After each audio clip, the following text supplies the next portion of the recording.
Well, Kevin, the high school level of play in Florida is not suspect, and Jeremiah Smith lined up against some pretty good competition, I would guess. Absolutely.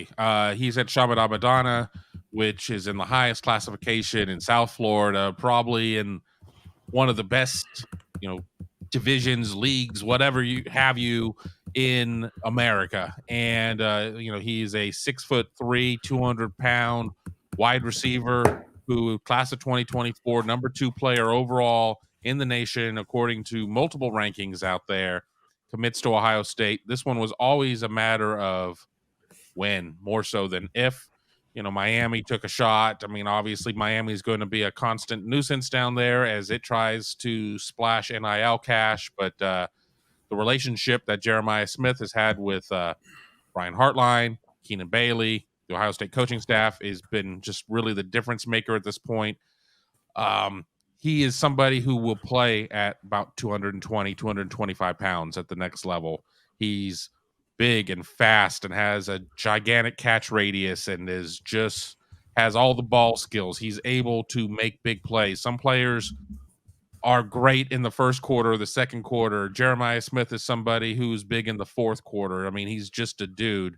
Over at Buckeye Huddle, Mark Givler and myself did an impact piece on him, and Mark said that he very well may be the best high school receiver that he has ever covered in all the years that he's done this. And that's not just Ohio State commit. I mean, that's just receiver. And just for the fact that this player is a class of 24 and that you could really make a strong argument that he might be the best receiver in the nation, even ahead of 5 stars that are Ohio State bound like Brandon Ennis and Carnell Tate and Noah Rogers and Bryson Rogers, et cetera, et cetera, et cetera, speaks volumes. So this is a huge get. You have, Dylan Raiola 1, you have Jeremiah Smith 2. It's going to really send a signal that's already kind of been there, but send a signal to offensive players that are in the class of 24 of, hey, look at what we're putting together, to get to what Mika Hanna said in the chat about needing more defensive monsters. Absolutely. But, right now it just seems that Ohio State and offensive recruiting seems to be on that upward plateau right now of where it's living, and this is just a huge get.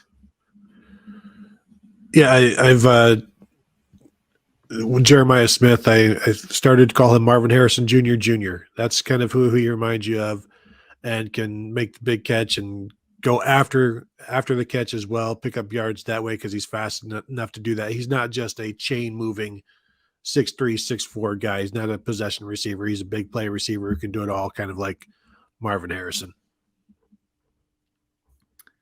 All right. Yeah, I think you got to be excited that the rich just keep getting richer here with these offensive skill position players. And, they took 4 wide receivers last year, got 2 or 3 of them in this class for 2023 as well. And now this guy lined up for 2024. So, the names, we know them right now, Harrison, Egbuka, Fleming, but, probably after next year, they're all going to be gone, and it'll be on to the next wave of big-time playmakers. And they really didn't dip into that youth that they had this year at all. I did a story about the freshmen who got to play, and there was very little playing time for that group of Burton, Brown, Grays, and the other freshman, Antwi, Kojo Antwi, I think. So there were 4 of them.